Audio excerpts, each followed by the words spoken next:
지난 주일 여러분 뵙고 오늘 이렇게 며칠 만에 또 뵙습니다. 오늘 비가 많이 왔죠? 비 맞으셨어요? 네, 저는 낮에 비를 좀 맞고 돌아다녔습니다. 어쩔 수 없이 맞게 됐었어요.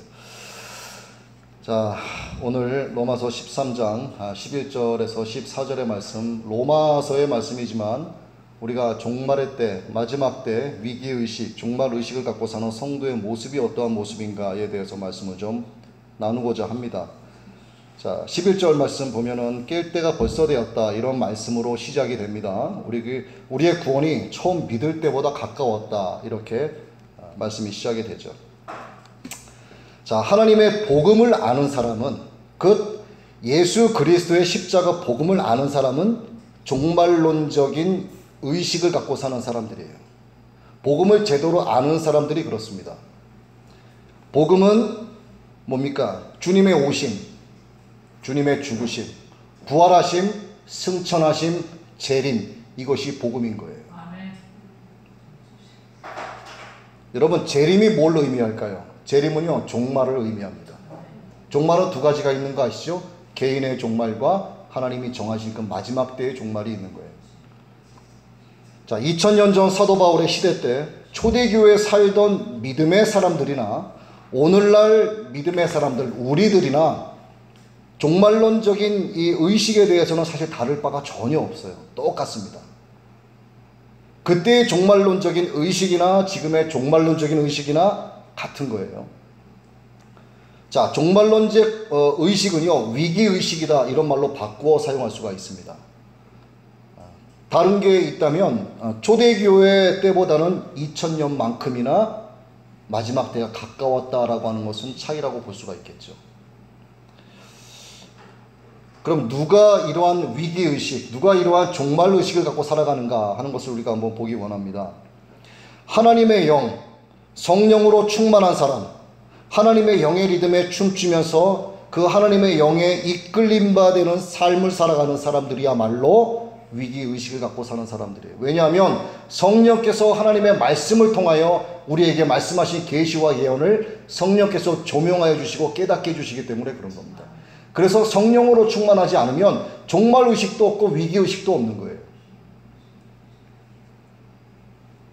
바울이야말로 종말론적인 위기의식 속에서 하나님께서 주신 사명을 온전히 감당했던 사람입니다. 11절 말씀입니다. 또한 너희가 이 시기를 알거니와 자다가 깰 때가 벌써 되었다.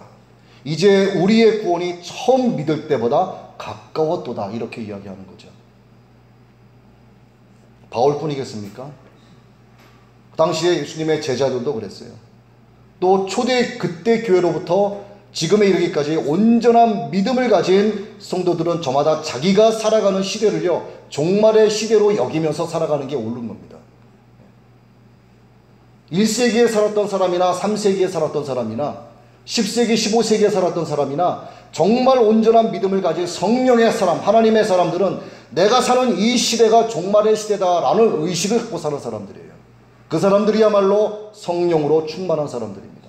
복음을 제대로 아는 사람들인 거예요. 바울은 복음을 전하면서 종말에 대한 경고를 잊지 않았어요. 그런데 바울의 시대에 주님은 오시지 않았습니다. 바울이 떠나고 나서 2000년 세월이 흐른 지금도 주님은 오시지 않았어요.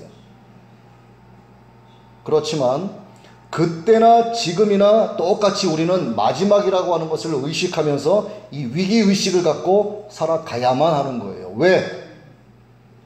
주님께서 다시 오신다고 약속을 하셨기 때문에. 그때가 언제인지 모르지만 오신다고 약속을 하셨기 때문에 우리는 위기의식을 벗어나서는 안 되는 겁니다. 자, 사도 바울이나요, 지금의 이 현 목사나 또 다른 목사님들이나 이 종말에 대한 이야기, 마지막 시대에 대한 이야기를 하게 되면은요, 2000년 전이나 지금이나 똑같은 소리 하고 있는 거예요. 그렇죠? 성경적인 복음이 선포될 때는 다른 이야기가 뭐가 있겠습니까? 주님 다시 오시니 깨어 있읍시다. 성령으로 충만합시다. 기름을 준비하고 있읍시다. 이건 똑같은 이야기예요.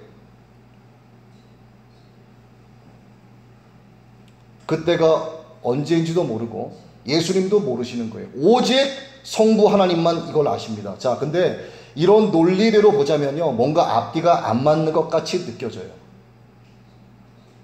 그러나 어제나 오늘이나 영원토록 동일하신 하나님께는 앞뒤가 안 맞는 이야기가 있을 수 있을까요? 없을까요? 있을 수 없는 거예요. 여기엔 하나님의 은혜와 진리, 하나님의 지혜가 들어가 있습니다.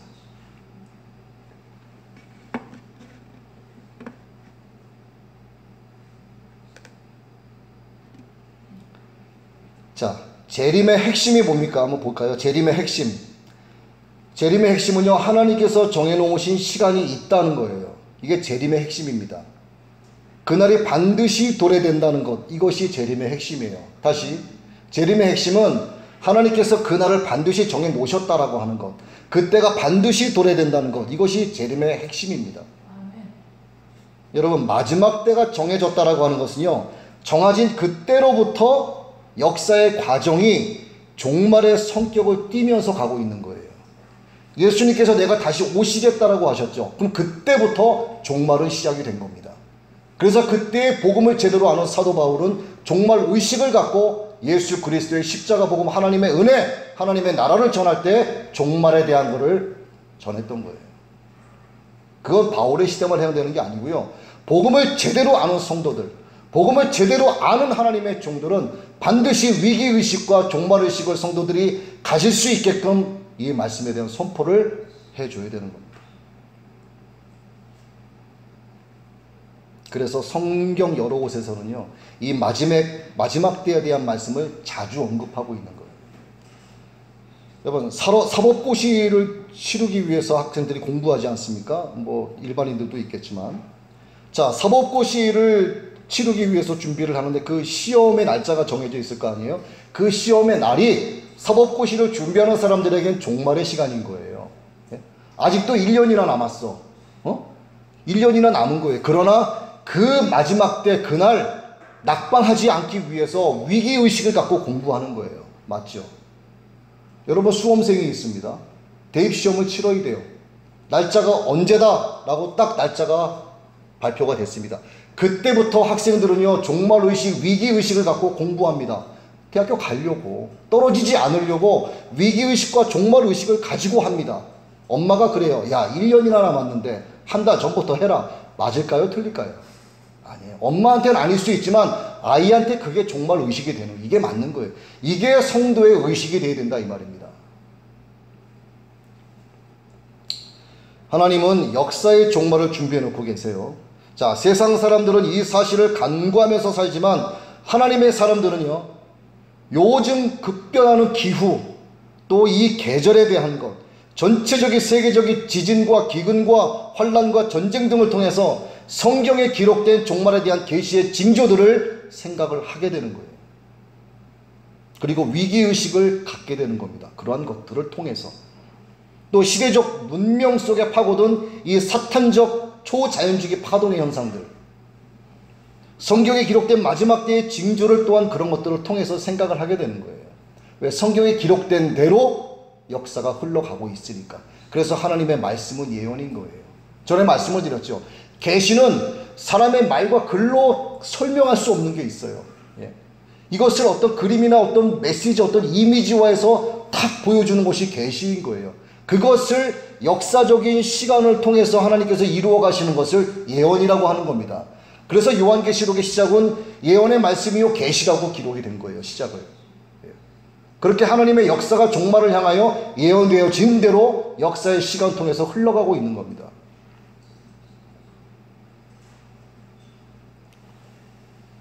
이렇게 하나님의 사람들은 다시 오실 주님의 때가 문 앞에 이르렀다 하는 것을 성경에 기록된 모든 말씀들을 통해서 증거받게 되는 거예요.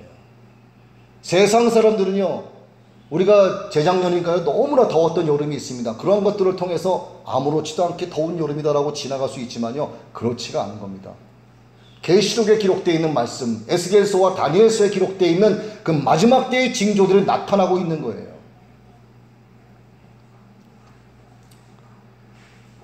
이 종말 의식이 매우 중요한 핵심은 내가 살아가고 있는 이 시대를 종말의 시대다라고 믿으면서 살아가는 거예요. 여러분, 그렇게 믿으셔야 됩니다.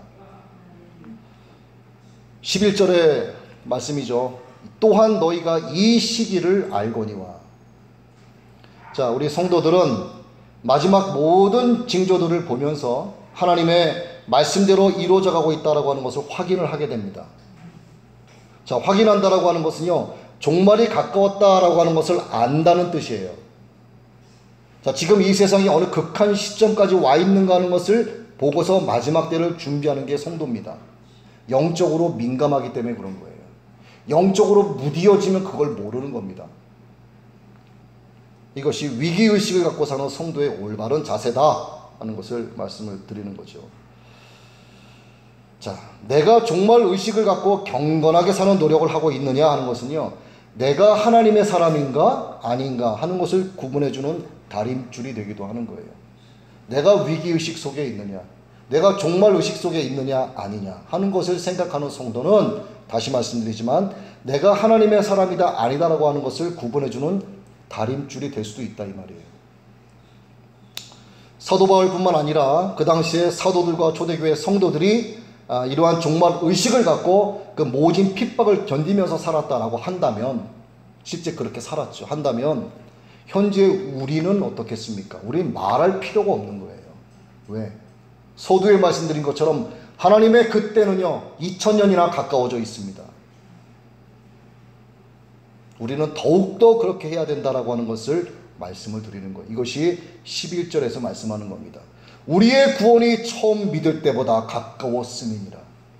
이게 사도 바울 그 당시에 해당되는 말씀만 해당되는 게 아니고요, 지금 해당되는 나의 말씀인 거예요. 여러분, 정말 여러분 예수님 믿으시죠? 여러분 예수님을 찬양하셨죠? 정말 정신 바짝 차리고 예수님 믿으셔야 됩니다. 예. 자칫 정신줄 놨다가는요 내게 구원이 임하지 않을 수도 있는 거예요. 그래서 우리는 초대교회 당시보다 훨씬 강도 높은 종말 의식을 갖고 살아야 한다 하는 겁니다. 그러기 위해서 성령으로 충만해야 되는 거예요. 성령으로 충만. 다시 말씀드리지만 성령님께서 하나님의 말씀을 통해서 이러한 위기의식을 깨우치도록 조명해 주시기 때문에 그래요. 그래서 성령으로 충만하지 않은 사람의 특징은 위기의식이 없습니다. 영적으로 무뎌진 상태예요. 영적 나병 환자의 삶을 살아가고 있는 겁니다. 건드려도 때려도 아무리 설명을 하고 훈계를 하고 가르쳐도 들려오지가 않는 겁니다. 왜? 무뎌져 있기 때문에. 위기의식이 없고 종말의식이 없기 때문에 그런 거예요. 마지막 때가 가까웠다라고 하는 것은 구원의 때가 가까웠다 하는 뜻이죠. 여기서 말하는 구원의 의미가 뭘까요? 구원의 의미.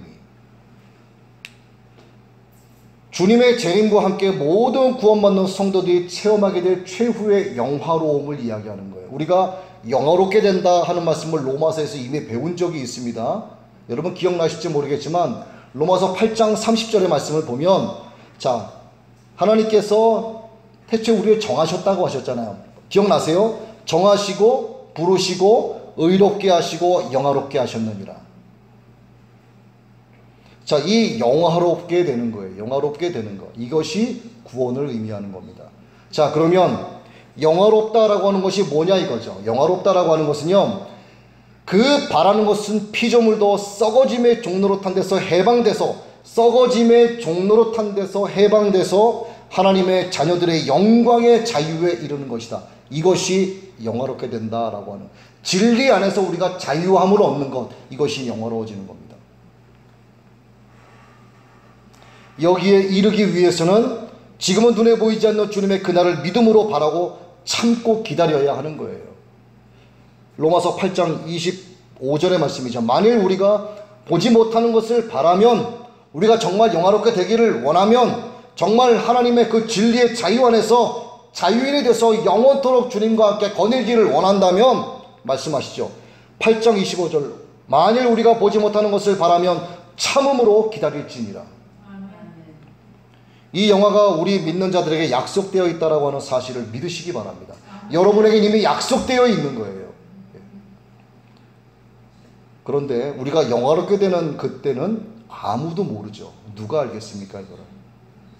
하늘에 있는 천사들도 몰라요. 하나님의 아들 예수 그리스도로 모릅니다. 오직 우리의 아버지 되신 하나님만 아시는 거예요.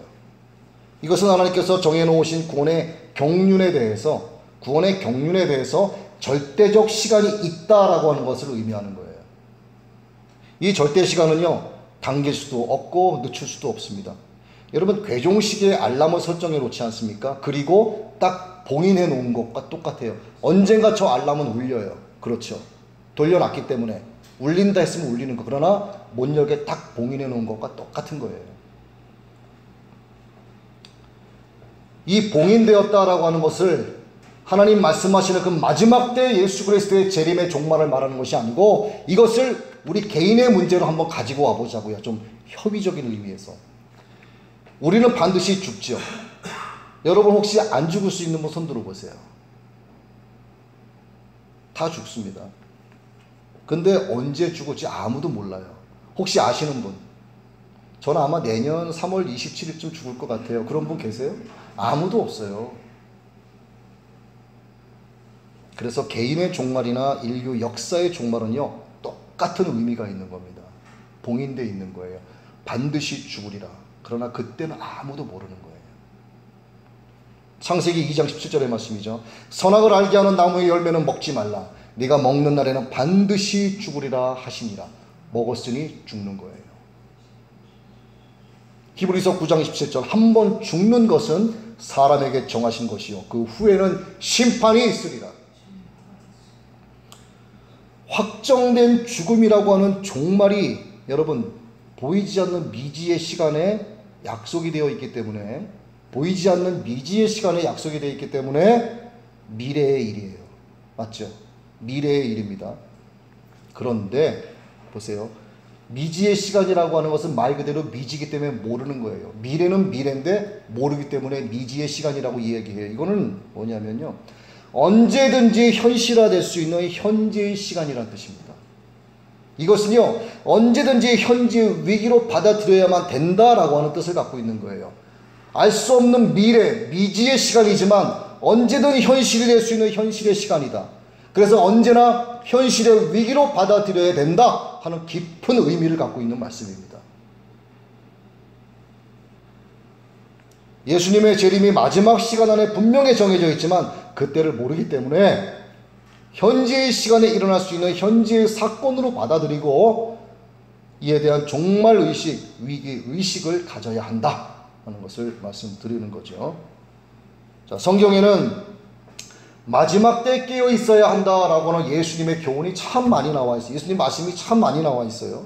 이것은 종말을 경고하는 말씀이죠. 그런데 이 경고가 강조하는 게 있어요. 예수님께서 깨어 있어야 한다. 이것을 강조하는 것은요, 그 경고의 그 마지막 때가 얼마 남지 않았다 하는 것을 강조하는 게 아니에요. 때가 얼마 남지 않았다에 대한 그 기간을 말씀드리는 게 아닙니다. 이것은 그 때와 시를 알지 못하니 깨어 있어야 된다라고 하는 것을 강조하는 거예요. 무엇을 강조하느냐가 중요한 겁니다. 깨어 있으라. 뭐 때문에? 얼마 남지 않았으니까 깨어 있으라? 아니에요. 그 때와 시를 너희가 알지 못하니 너는 깨어 있어야 한답니다. 마태복음 24장 14절의 말씀인데, 이 천국 복음이 모든 민족에게 증언되기 위하여 온 세상에 전파되리니 그제야 끝이 올 것이다. 이렇게 주님 말씀하셨어요. 자, 예수님께서 이 말씀을 하실 당시에 세계 복음화가 시작되었나요? 아니에요. 예수님이 말씀하실 이 당시는 예수님이 십자가에서 죽기 전이에요. 세계의 복음화가 시작되기 전입니다. 이 당시에 성령 충만한 성도들이 있었을까요? 없었어요. 이 당시에 TV가 있었을까요? 없었어요. 네? 어떤 언론 보도 매체가 있었습니까? SNS가 있었어요? 없었어요. 그 없는 상태에서 정말 세상 위 하나님의 복음이 땅끝까지 전파될 거다라고 하는 것에 대해서는 전혀 기대하기 어려운 그 당시의 상황에서 주님이 말씀하신 거예요. 이 천국 복음이 모든 민족에게 증언되기 위해서 온 세상에 전파될 것이다. 이렇게 말씀하셨어요. 당시 그 이야기를 들은 사람들이 저게 무슨 말씀일까? 그게 가능할까? 이런 생각을 안 했겠습니까, 여러분? 한다니까요.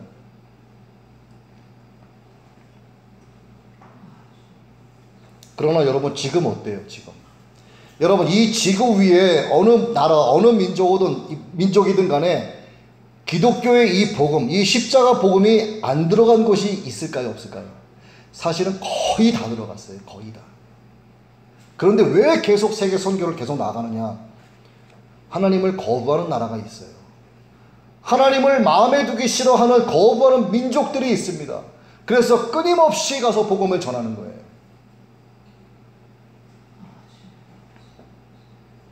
저기 아프리카 애들도 스마트폰 갖고 합니다. 저기 베트남 가는 제가 산골에 저기 산촌 아주 깡촌 거기도요 스마트폰 갖고 놀아요 아이들이. 기독교 생명의 복음이요 이 지구상에 안 들어간 것이 거의 없습니다. 100%라고 볼 수는 없지만 거의 다 들어갔다는 거예요. 그러면 이것만 놓고 봤을 때 세상의 마지막 때가 거의 됐을까요? 안 됐을까요? 거의 다 된 겁니다, 여러분. 그래서 우리는 복음이 온 세상 민족에게 깊이 들어갈 때까지, 그래서 선교 완성의 그 끝을 우리가 보기까지 부지런히 복음을 증거해야 하는 거예요. 여러분, 전도하는 데 힘쓰셔야 됩니다. 복음 전하는 데 힘쓰셔야 돼요. 여기 우리 아둘람 복음 공동체 예배 안 나와도 괜찮아요. 그분이 어디론가 가까운 집 근처에 교회만 나갈 수 있게끔만 하시라, 그 얘기입니다. 어디서 신앙생활하면 어떠겠어요? 예수님만 믿으면 되는 거야, 제대로.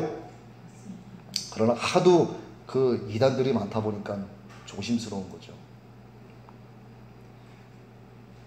내가 나 한 사람이 누군가에게 복음 전한다라고 해서 이것이 하나님의 거대하시고 엄청난 그 구원의 강물, 구원의 역사에 티나 나겠어? 라고 생각할 수도 있어요. 아, 내가 저 사람 위해서 복음 전하기 위해서, 전도하기 위해서 기도하고 가서 예수 믿으세요라고 하는 게 하나님의 구원의 역사에 뭐 티도 안 날 텐데, 나 하나 믿음 지키기도 힘든데 무슨 전도, 이렇게 생각하신다면 그거 정말 잘못된 생각입니다. 여러분, 호두 알 하나에 알맹이가 씨가 있잖아요. 다 알고 계시죠? 하나 들어있는 거. 근데 그걸로 심어서 나무가 됐어요. 몇 개의 호두가 열리겠습니까? 셀 수도 없어요. 여러분, 호두나무의 크기를 보셨나요, 혹시? 셀 수도 없어요. 셀 수도 없어. 이게 1년, 2년, 3년, 4년 계속 가보세요. 수천 개, 수만 개가 될 수 있는 겁니다. 거기서 난 호두 알맹이들을 또 심었을 때 수십억 개가 될 수 있는 거예요. 복음이 바로 이러한 확장성을 가지고 있고 생명력을 갖고 있는 겁니다. 여러분, 동화 아시죠? 동화. 헛바람 들게 하는 그런 동화도 있었어요. 계란 하나를 사서 집으로 갑니다. 가면서 계란을 들고 꿈을 꿔요. 야, 이 계란을 부화해서 병아리가 되면 병아리 잘 키워서 닭을 만들고, 저 닭이 잘 자라서 알을 낳으면 저 알들을 부화시켜서 병아리들을 만들고, 저 병아리들을 키워서 닭들이 되면 많은 알을 낳을 테니까 그 알들을 팔아서 돼지 한 마리를 사고, 돼지 한 마리를 사서 많은 새끼를 낳으면 또 낳고 또 낳게 해서 소를 사고, 또 소 새끼들, 송아지들을 많이 자라게 해서 돈을 모으게 되면 농장을 사고, 이런 꿈꾸는 그런 이야기가 있지 않습니까? 그렇죠? 여러분, 복음이 이렇게 퍼져가는 거예요. 예? 복음이 이렇단 말입니다. 여러분, 오늘 예배 마치고 집에 가실 때 호두와 계란을 사갖고 가십시오. 그리고 복음 전하실 때 호두 알맹이 보시고 생각하세요. 저 사람은 호두다. 저 사람은 호두다. 저거를 심어야지. 저 안에 복음을 심어야지. 그렇게 하십시오. 여러분이 전도한 그 한 사람이 호두알이 될 수 있는 거예요.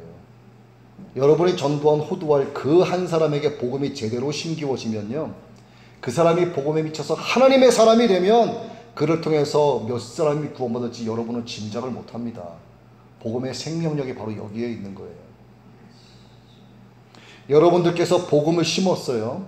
자, 주님은 사람의 마음을 여러 가지로 비유를 두셨죠. 뭐 돌밭이다, 가시밭이다, 또 길가다, 이렇게 하셨지 않습니까?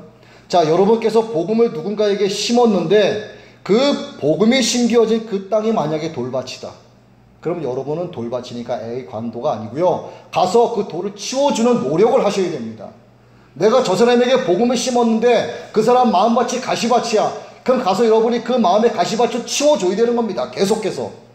내가 복음을 저 사람 마음에 심었는데 길가야. 그 씨를 집어다가 다시 옥토에 심어줘야 되는 겁니다. 그러한 노력이 없이 무슨 복음이 심기워지겠어요? 예? 그런 노력을 해야 되는 거예요. 그래야 하나님께서 그를 자라게 하시고 거두어 주시는 겁니다.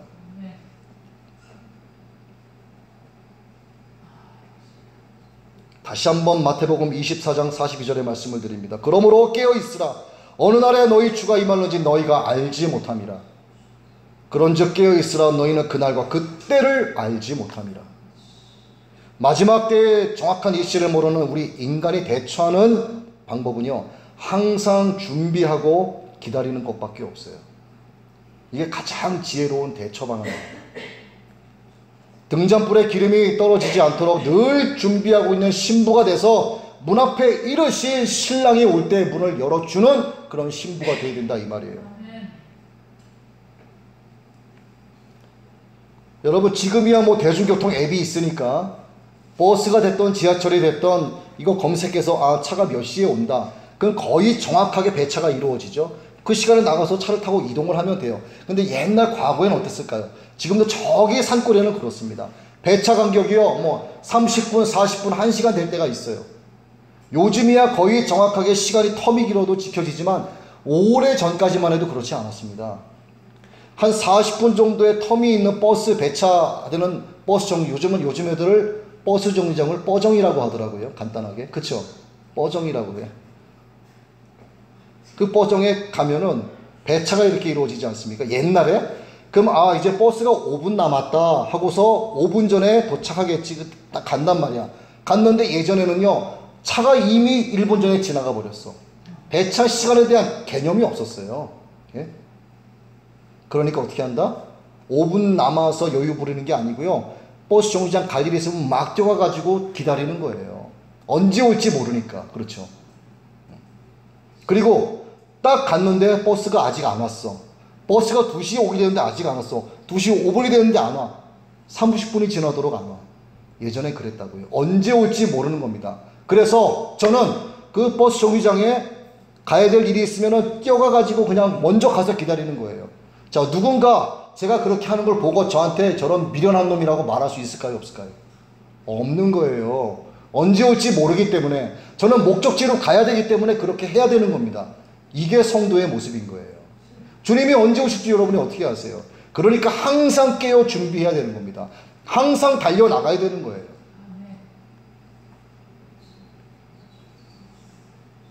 이러한 종말 의식으로, 위기 의식 가운데 신앙생활을 해야 한다. 이것이 깨어있는 올바로 된 성도의 모습이라는 걸 말씀드립니다.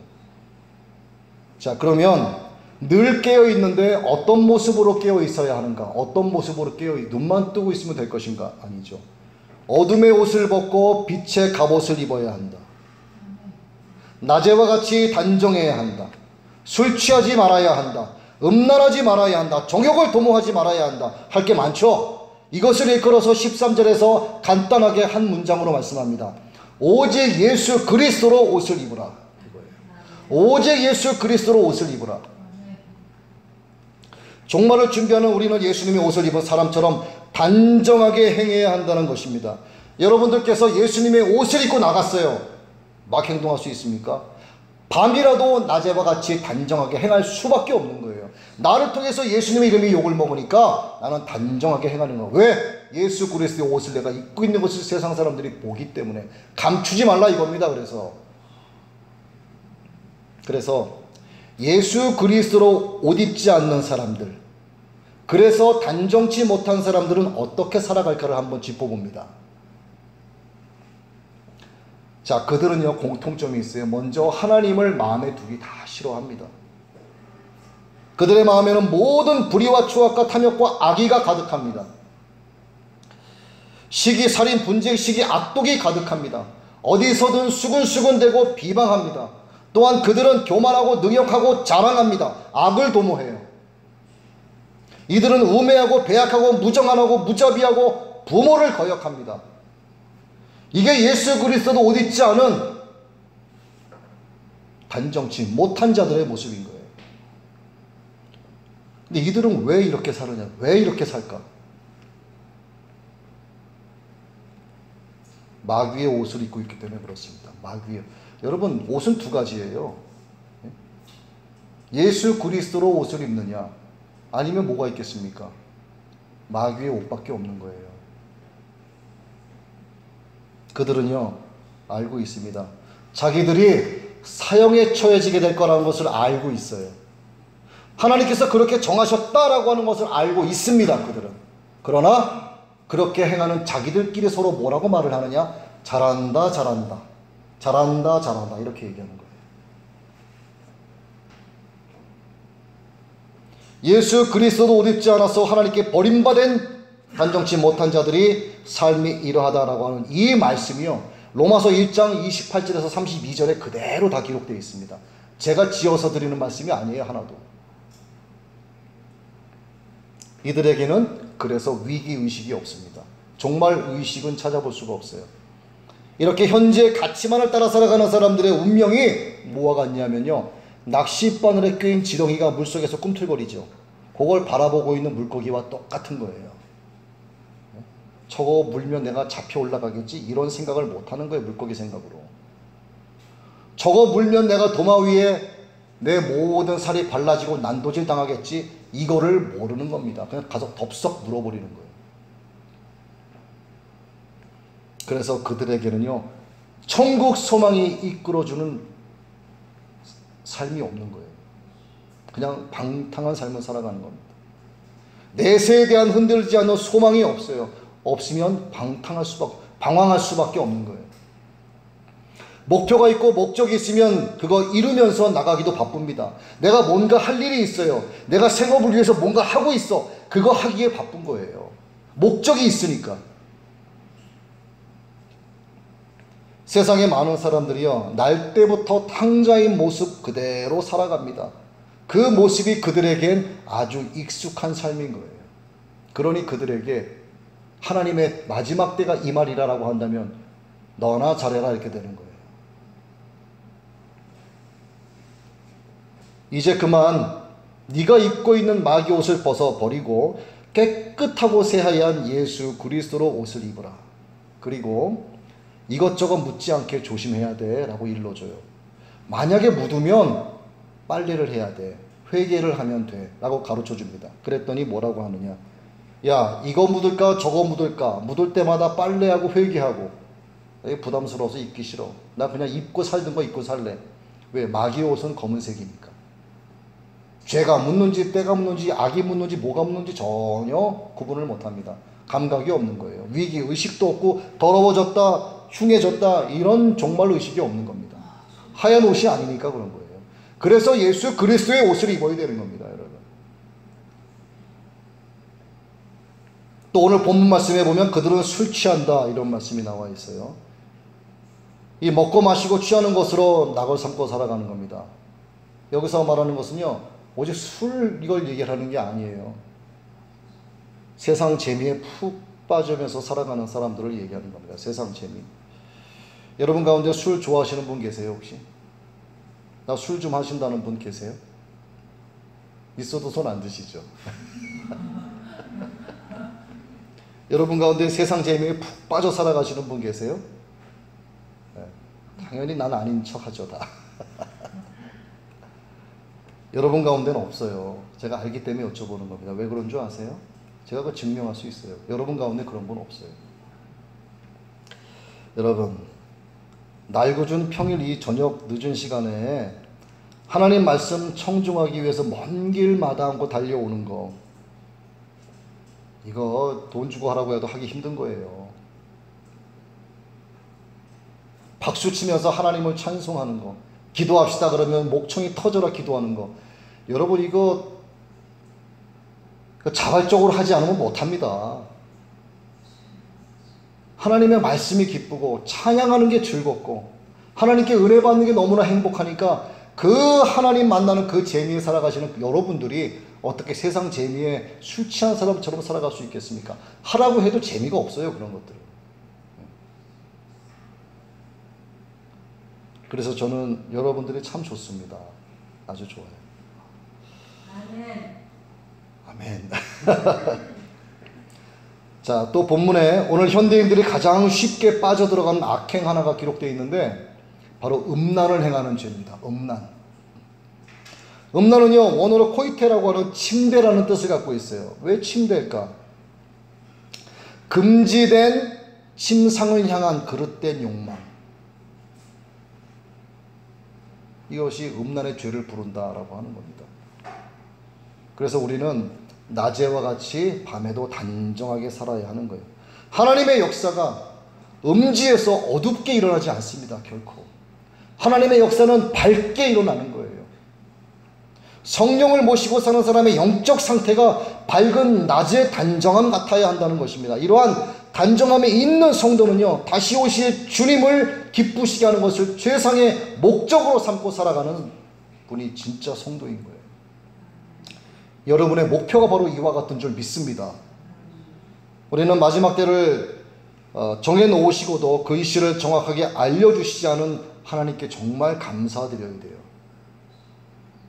여러분이 만약에 죽는 시기를 안다면 여러분 어떻게 사시겠어요? 지금하고는요, 삶의 패턴이 완전하게 달라집니다. 2단을 한번 볼까요? 2단. 자, 마지막 때를 말하면서 준비하라고 합니다. 그 때와 시를 자기네가 정해서 말하기도 해요. 과거에 그런 자칭 예수라고 하는 놈들이 꽤 많았죠. 요즘에도 현역에서 이런 예수들이 많아요. 자칭 예수가 많다니까요. 자, 이단들은요, 그 때와 시를 알려줘요. 마지막 때와 시를 알려줍니다. 그러면서 모든 거 정리하고 들어와라. 군집 생활을 시작을 합니다. 모여서 뭐 예배하고 뭐하고 하지만 마지막에는 교주의 생각과 교주의 의견이 많이 그들 가운데 들어가는 겁니다. 그러면서 교주의 통장에는 잔고가 쌓여가기 시작을 하는 거예요. 이게 전형적인 이단의 모습이에요.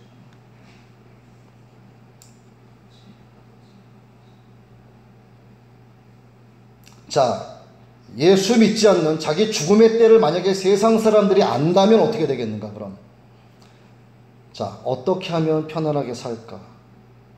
이런 궁리를 많이 하게 됩니다. 성실하게 사람들이 과연 있을까? 그 사람들이 대부분의 죽음의 디데이를 생각을 합니다. 그리고 많이 우울해질 것 같아요. 의욕이 상실되고 사회는 일대 혼란이 야기되기 시작을 합니다. 죽음의 때를 모르는 게 행복인 거예요. 하나님이 우리에게 죽음의 날을 정해주시지 않은 것, 하나님이 마지막 그 때를 우리에게 알려주시지 않은 이유가 분명히 있습니다. 영적으로 깨어있게 하시기 위해서 그런 거예요. 그 때를 알면요, 깨어있을 수가 없어요. 왜? 그 마지막 때 1시간 전에 가서 통성으로 기도하고 회개하면 돼. 일생 동안 살아온 거. 그럼 구원되겠죠. 이거 하나님이 원하십니까? 아닌 거예요. 늘 깨어있는 자로 살아가기 위해서. 그래서 하나님은 마지막 때와 시를 알려주시지 않는 겁니다. 거룩한 삶을 살아가도록 내가 온전하니 너희도 온전하라 하신 그 말씀을 이루시기 위해서. 그래서 이것은 하나님의 지혜고 하나님의 은혜인 것입니다.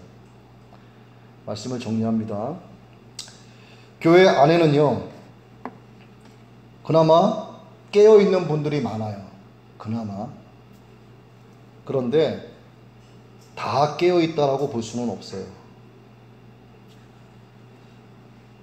늘 말씀을 묵상하시는 분들, 또 뭐 찬송가를 늘 이렇게 흥얼거리시는 분들, 늘 하나님 앞에 기도하시는 분들, 늘 아버지를 찾는 분들, 늘 전도하기 위해서 눈에 불을 켜고 전도 대상자들을 찾는 분들, 생업을 통해서 또 학업 가운데서도 하나님의 지혜를 구하시는 분들, 예배 시간을 기다리고 하나님의 말씀을 듣기를 원하시는 분들, 늘 사랑의 빚진 자로 살아가기를 원하는 분들, 이런 분들은 깨어있는 분들이 맞아요. 맞다고요. 그런데 지금 말씀드린 이런 것에 반하는 사람들은 깨어있다라고 보기는 어려운 겁니다. 그래서 교회 안에는 성도와 교인으로 구분되는 거예요. 주님과 관계된 성도, 교회와 관계된 교인, 예배를 보는 분과 하나님께 예배를 올려드리는 분, 이렇게 갈라지는 겁니다. 하나님께 예물을 올려드리는 분과 그냥 돈을 내는 분, 이게 달라지는, 이 의미가 완전히 다른 거예요, 여러분. 왜? 하나님은 마음의 중심을 보시기 때문에 그렇습니다. 그래서 저는 제가 조금 전에도 말씀드린 것처럼 여러분들이 참 좋아요. 그래서 저는 이렇게 깨어있는 우리 성도님들이 정말 자랑스럽습니다. 제가 여러분들보다는 연령이 조금 낮지만 저는 아버지의 마음을 갖고 여러분들을 바라보고 있어요. 우리 박경자 집사님, 우리 권사님들, 우리 또 성도님들, 제 아들 같고 딸 같은 마음으로 여러분을 놓고 기도를 합니다. 그러니 그 기도가 간절할 수밖에 없는 거예요. 그러니까 저한테는 여러분의 나이는 중요하지 않아요. 제 아들이고 제 딸인 거예요. 왜? 아버지의 마음이 있기 때문에 그렇습니다. 그러니까 여러분들도 그 아버지의 마음을 품고 여러분 이웃을 사랑하셔야 되는 거예요.